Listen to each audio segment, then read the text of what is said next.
Welcome to all of you. I hope आपने first lecture देख लिया होगा जी। अब हम आगे देखते हैं जी इलेक्ट्रिक करंट के बारे में। ठीक है कि इलेक्ट्रिक करंट क्या चीज़ है। ठीक है, तो सिंपल सी डेफिनेशन है जी। पहले तो समझो डेफिनेशन क्या है। Electric current is a flow of electric charge. Electric current क्या है जी? इलेक्ट्रिक चार्ज मैंने आपको पढ़ा ही दिया। जो इलेक्ट्रिक चार्ज का फ्लो होता है, ये फ्लो होने का मतलब है जैसे एक इलेक्ट्रिक चार्ज यहाँ है, अगर वो मोशन में आता है, जिसको आपने पहले पढ़ा था, इसको करंट इलेक्ट्रिसिटी बोलते हैं। तो अगर कोई चार्ज मोशन में आता है, मोशन में आने का मतलब चल रहा है वो, तो उसका फ्लो होगा जी। तो जो इलेक्ट्रिक चार्ज का फ्लो होता है वही क्या कहलाता है जी? Electric current. तो डेफिनेशन क्या होगी? सिंपल सी, electric current is a flow of electric charge. अब वैल्यू कितनी होगी? वैल्यू होने का मतलब है, मैंने आपको कहा कि यहाँ से चलो, यहाँ से कहा चलो, मैंने ये तो क्या सिर्फ चल कहा आपको, लेकिन मैं आपको ये कहता हूँ कि 5 किलोमीटर चलो। तो ये जो 5 किलोमीटर चलना है, ये 5 किलोमीटर कहलाएगा मैग्नीट्यूड। ठीक है जी। तो मैग्नीट्यूड होता है कि वैल्यू कितनी होगी। तो अगर आपसे पूछ लिया जाए कि इलेक्ट्रिक करंट ठीक है जी, फ्लो ऑफ इलेक्ट्रिक चार्ज है, लेकिन इसकी वैल्यू कितनी होगी, तो the magnitude of electric current, की इलेक्ट्रिक करंट का मैग्नीट्यूड क्या होता है जी? Is the amount of electric charge, कि कितना इलेक्ट्रिक चार्ज पास कर रहा है, passing through a given point, किसी भी पॉइंट से, इन 1 सेकेंड। मान लो ये पॉइंट हो गया मेरा, ठीक है जी। इस पॉइंट से 1 सेकेंड के अंदर कितना इलेक्ट्रिक चार्ज यहाँ से पास कर गया, वही अमाउंट क्या कहलाती है? मैग्नीट्यूड ऑफ इलेक्ट्रिक करंट कहलाती है। इलेक्ट्रिक करंट की डेफिनेशन क्या हो जाएगी? दूसरी definition, the magnitude of electric current, की मैग्नीट्यूड ऑफ इलेक्ट्रिक करंट किसके इक्वल होता है जी? Is the amount of electric charge, की इलेक्ट्रिक चार्ज की वो amount which passing through a given point, जो पास कर रही है किसी गिवन पॉइंट से, इन 1 सेकेंड, 1 सेकेंड से पास कर रही है। ठीक है, मान लो ये पॉइंट था, मान लेते हैं सिंपल समझने के लिए, यहाँ पर कुल 15% ने, 15 नंबर ऑफ पर्सन थे जिन्होंने यहाँ से पास करा जी, 3 घंटे में पास करा।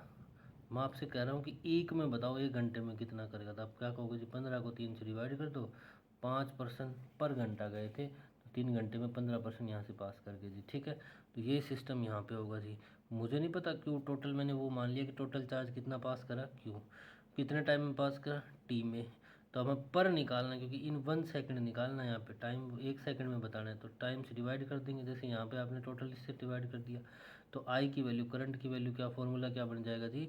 आई is equal to Q by T, Q by T.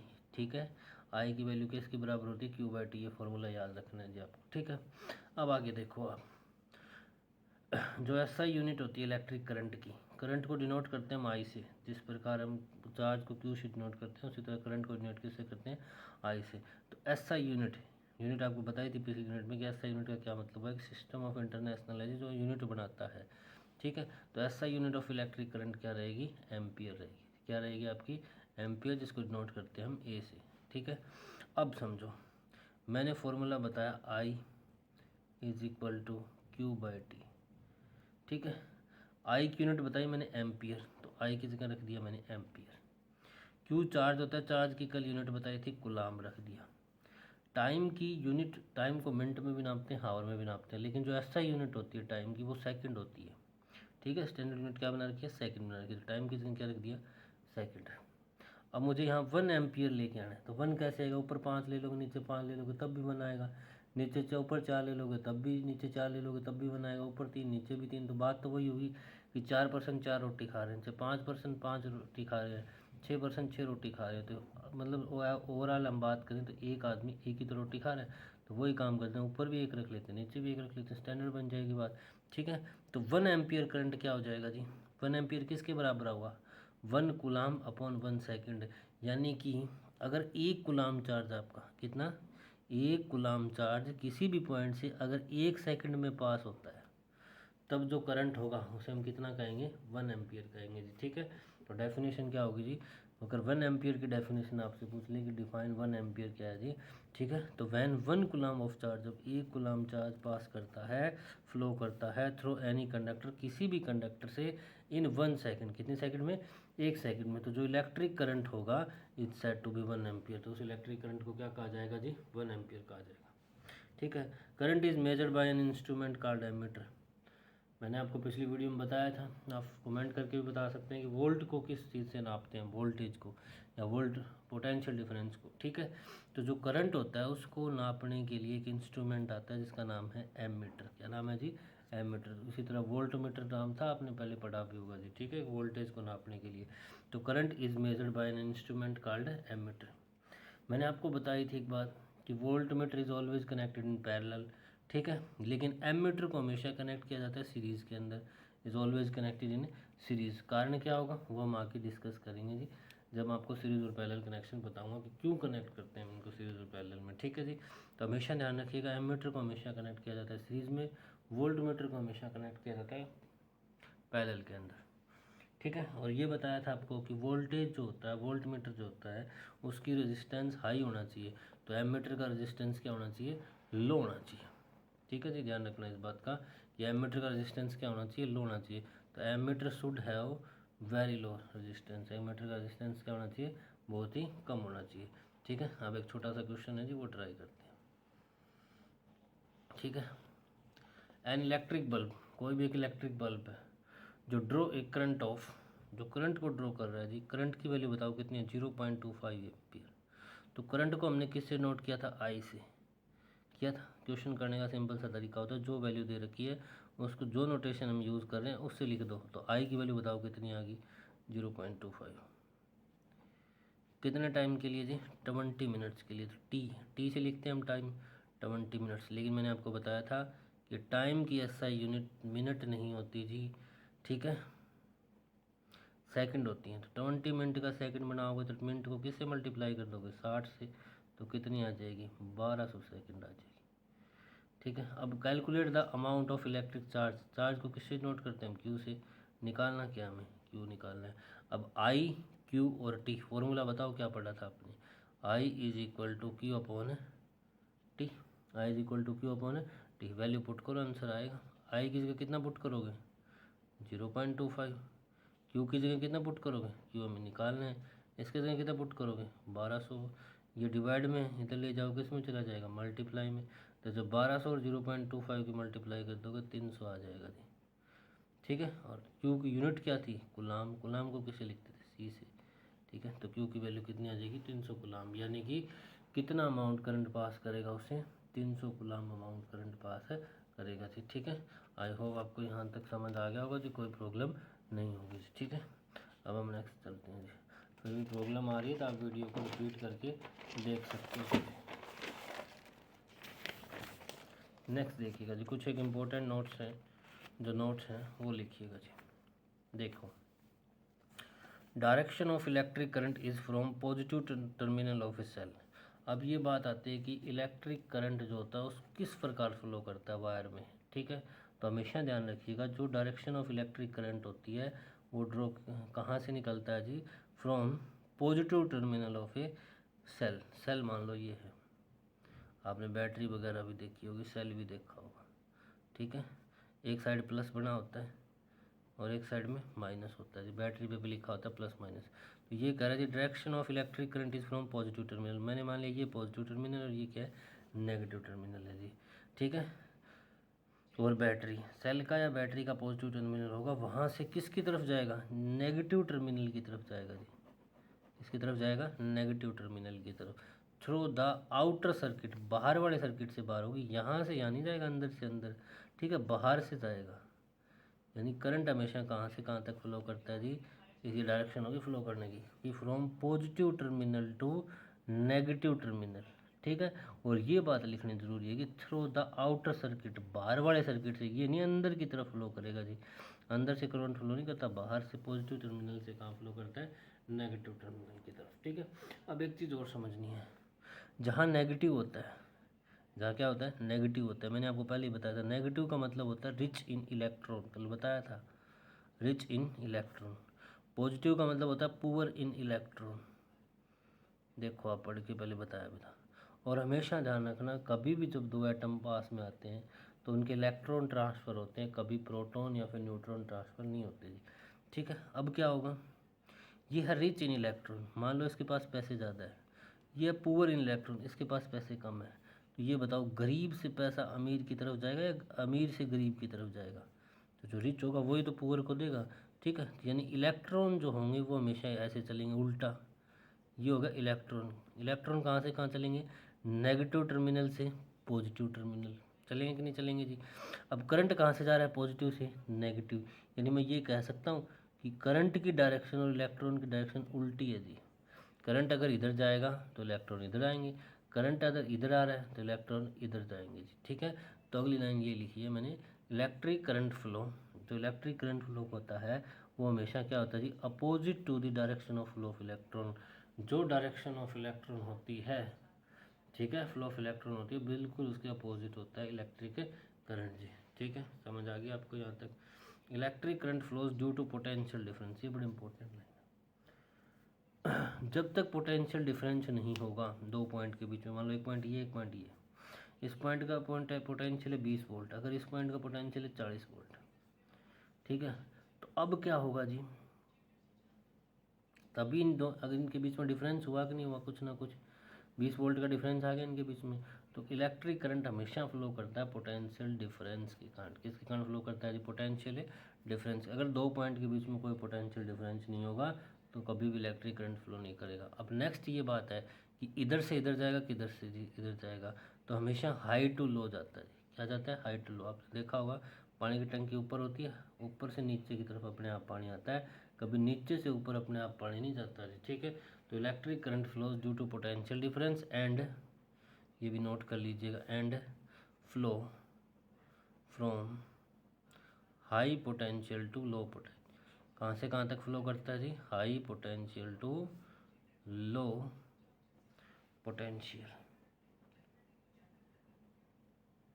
I hope आपको यहाँ तक समझ आ गया होगा, ठीक है। अब बात आती है कि कुछ एक सिंबल होते हैं। सिंबल का मतलब होता है जी, अब सेल नाम इतना बड़ा बार बार ना लिखें हम, उसकी जगह कोई नोटेशन यूज़ कर लें, ठीक है। समझ आ गया आपको, जैसे हम साइन करते हैं, साइन में क्या होता है, इतना बड़ा नाम बार बार, उसकी जगह सिंपल सा वो बना लेते हैं अपना कोई, ठीक है, ट्रेडमार्क वगैरह टाइप में जी, ठीक है। तो इसी तरह क्या होता है जी, सेल। सेल क्या होता है, सेल का सिंबल क्या होगा जी, सेल का सिंबल होगा ये, एक डंडा बड़ा दिखाने से एक थोड़ा छोटा। जो बड़ा वाला होगा वो पॉजिटिव टर्मिनल को दिखाएगा, छोटे वाला नेगेटिव टर्मिनल को दिखाएगा। तो ये सेल का सिंबल है। बैटरी में क्या होता है जी, बैटरी होती है कम्बिनेशन ऑफ सेल। बैटरी की सिंपल डेफिनेशन क्या होती है जी, कम्बिनेशन ऑफ सेल, कि बहुत से सेल का कम्बिनेशन, जुड़ गए जी बहुत से सेल। तो फटाफट बताओ, एक सेल का क्या था, पॉजिटिव नेगेटिव, एक सेल और जोड़ दिया पॉजिटिव नेगेटिव, एक सेल और जोड़ दिया पॉजिटिव नेगेटिव, जुड़ गए कि नहीं जुड़ गए, ठीक है। तो ये हो गया जी। ये ध्यान रखना, एक साइड पॉजिटिव पे खत्म होगी, दूसरी साइड किस पे खत्म होगी, नेगेटिव, क्योंकि बैटरी के भी एक पॉजिटिव होता है एक है नेगेटिव होता है, ठीक है। अब अगर वायर कनेक्ट कर रही है, तो मान लो एक वायर ये, एक वायर इधर से आ रही है, अगर ये कनेक्ट करिए तो इस प्रकार डायग्राम बनाओ, ठीक है, ठीक है। वायर का कोई दो दो वायर का जॉइंट है तो, और वायर को, कनेक्टिंग वायर को आप सिंपल एक लाइन से दिखाओगे। कनेक्टिंग वायर के लिए क्या रहेगा, सिंपल एक वायर, वायर के बीच में जॉइंट दिखाऊंगा तो एक वायर ये होगी, एक लाइन से एक वायर ये होगी, इस तरह जॉइंट दिखाते हैं हम, तो ये वायर जॉइंट का सिंबल हो जाएगा। कनेक्टिंग वायर के लिए आपको सिंपल लाइन यूज़ करनी होगी, ठीक है। तो वायर जॉइंट के लिए ऐसे करनी पड़ेगी आपको, ठीक है। सेल के लिए, बैटरी के लिए बता दिया, कनेक्टिंग वायर के लिए सीधी आप लाइन लगाओगे, और वायर जॉइंट बनाना है तो मान लो एक वायर ये थी, एक वायर इधर से ये आई लाइन से, या इस तरह जॉइंट दिखा दिया तो कनेक्टिंग वायर बन जाएगी आपकी, ठीक। आगे देखो, वायर क्रॉस कर रही है एक दूसरे को, वायर क्रॉसिंग विदाउट कॉन्टैक्ट, बिना कॉन्टैक्ट के। एक तार ऐसे गई, एक ऊपर से और जा रही है इसकी वायर, लेकिन इन दोनों के बीच में कॉन्टैक्ट नहीं है। कॉन्टैक्ट का मतलब इसका करंट उसके अंदर नहीं जा रहा है, तो उसको ऐसे दिखाओगे।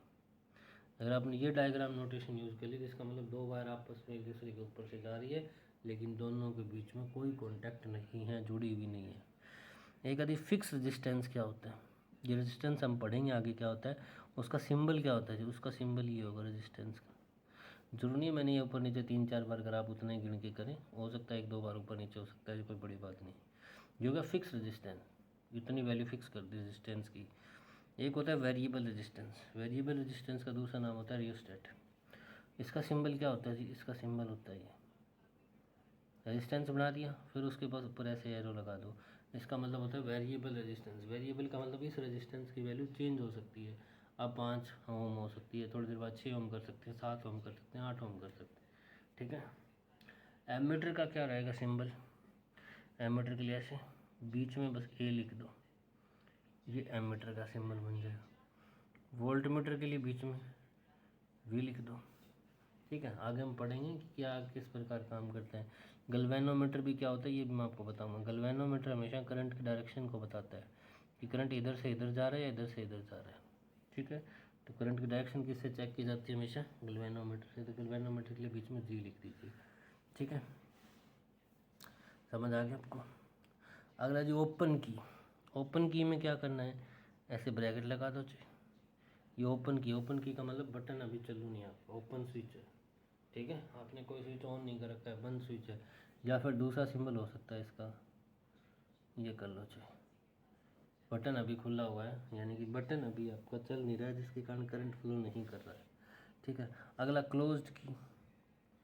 क्लोज्ड की में बस बीच में डॉट लगा दीजिएगा ये, या फिर इसको टच करवा दीजिएगा इसके साथ। अब ये क्लोज होगी। ठीक है, ये बटन दबा दिया आपने। इलेक्ट्रिक बल्ब का क्या सिंबल होगा? बल्ब के लिए हो सकता है आप ऐसे यूज़ कर लो। ठीक है जी, समझ आ गया आपको? बस इस तरह यूज़ कर सकते हो इलेक्ट्रिक बल्ब के लिए। ठीक है, आगे देखो जी इलेक्ट्रिक सर्किट क्या होते हैं। अब हम पढ़ेंगे जी किसके बारे में? इलेक्ट्रिक सर्किट के बारे में। इलेक्ट्रिक सर्किट होते क्या हैं? ठीक है, तो देखो एक कंटिन्यूस कंडक्टिंग पाथ।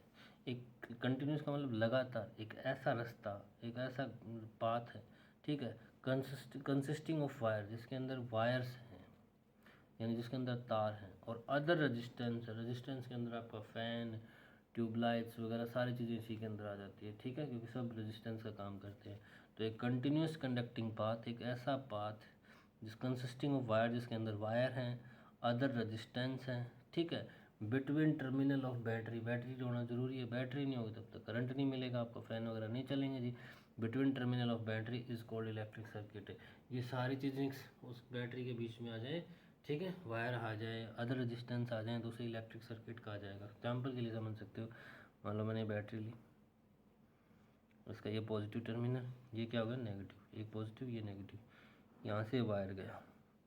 ठीक है, यहाँ पर मैंने मान लो इसके बटन लगा दिया जो अभी ओपन है, फिर मैंने यहाँ पे बल्ब लगा दिया। ठीक है, ये बंद कर दिया। ये टच करवाना ज़रूरी है, जब तक पूरा सर्किट फ्लो नहीं करेगा करंट नहीं फ्लो करेगा। यही तो है आपका इलेक्ट्रिक सर्किट। ठीक है, कि एक ऐसा पाथ, ये पाथ हो गया। ठीक है, कंसिस्टिंग ऑफ वायर, इसके अंदर वायर भी है, ये रेजिस्टेंस का काम करेगा, बल्ब भी। ठीक है, और किसके बीच में? ये बिटवीन टर्मिनल ऑफ बैटरी, एक पॉजिटिव टर्मिनल और एक नेगेटिव टर्मिनल के बीच के अंदर है ये चीज़ें सारी। ठीक है, तो इसे क्या कहा जाता है? इलेक्ट्रिक सर्किट कहा जाता है। ये होप आपको यहाँ तक समझ आ गया होगा। ठीक है, आगे देखो ये सर्किट डायग्राम क्या है। सर्किट डायग्राम, सर्किट डायग्राम क्या होता है जी? ए डायग्राम विच इंडिकेट, जो बताता है हाउ डिफरेंट कंपोनेंट, की अलग अलग कंपोनेंट किसी भी सर्किट में have been connected by using electric symbol. कि जो अलग अलग कंपोनेंट हैं हम उसका एक डायग्राम बनाएंगे यहाँ पर, और उसी डायग्राम से जैसे हमारे घर पे बल्ब भी लगे हुए हैं, फैन भी लगे हुए हैं, पंखे, कुछ अलग चीज़ें भी, ट्यूबलाइट वगैरह सारी चीज़ें लगी होगी। अगर हम उन सभी चीज़ों को उनके सिंबल यूज करके हम एक डायग्राम बनाते हैं, तो वही डायग्राम क्या कहलाता है? Circuit diagram. The diagram which indicate how different component, की किस प्रकार अलग अलग कंपोनेंट किसी भी सर्किट में हैव बीन कनेक्टेड, कनेक्ट किए गए बाय यूजिंग इलेक्ट्रिक सिंबल के द्वारा। फॉर द कंपोनेंट्स के लिए जो इलेक्ट्रिक सिंबल यूज करके इज कॉल्ड सर्किट डायग्राम। ठीक है, एग्जाम्पल के लिए देखिएगा, मान लो मैंने बैटरी लगाई, बैटरी का सिंबल लगाना पड़ेगा, positive negative positive negative positive negative, लगा दिया जी। अब मान लो मैंने यहाँ पर ओपन स्विच रखा, बटन ऑन नहीं है अभी तक आप। ठीक है, मान लो मैंने यहाँ पर एमीटर लगा दिया, तो एमीटर लगाने के लिए बीच में क्या लिखना पड़ेगा? ये लगा दिया। मान लो मैंने यहाँ पे फैन वो लगा दिया आपको, इलेक्ट्रिक बल्ब लगा दिया, फैन वगैरह के सिंबल भी होते हैं। ठीक है, वो इतना ज़्यादा आपके सिलेबस में नहीं है। ठीक है, फिर मान लो ये वायर आ गया, तो फटाफट बताओ कि करंट कहाँ से कहाँ फ्लो करेगा? करंट हमेशा पॉजिटिव टर्मिनल से जाता है नेगेटिव टर्मिनल की तरफ, बाहर की तरफ। क्या इस सर्किट में करंट फ्लो करेगा जी? ठीक है, नहीं करेगा। क्यों नहीं करेगा? क्योंकि बटन अभी ऑफ है, आपका स्विच ऑफ है। जैसे ही आप स्विच ऑन करोगे, अब आपने स्विच ऑन कर दिया, स्विच ऑन का सिंबल दिखा दिया आपने, अब क्या हो जाएगा? करंट इसमें से निकलेगा पॉजिटिव टर्मिनल से, यहाँ से होता हुआ इलेक्ट्रिक बल्ब में से होता हुआ वापस नेगेटिव टर्मिनल से एंटर करेगा इसके अंदर, ठीक है। ये करंट की डायरेक्शन होगी। तो ऐसा ही डायग्राम बनाना क्या कहलाता है, सर्किट डायग्राम कहलाता है जी, ठीक है। आई होप आपको यहाँ तक समझ आ गया होगा जी। नहीं भी समझ आ रहा है तो आप वीडियो को रिपीट कीजिएगा जी। और अगर वीडियो अच्छी लग रही हो तो लाइक ज़रूर करें, शेयर ज़रूर करें। और अब तक अगर आपने चैनल को सब्सक्राइब नहीं किया तो सब्सक्राइब करना ना भूलें। शेयर ज़रूर करें जी अपने आसपास नॉन पर्सन की बात, ठीक है। Thank you, have a nice day.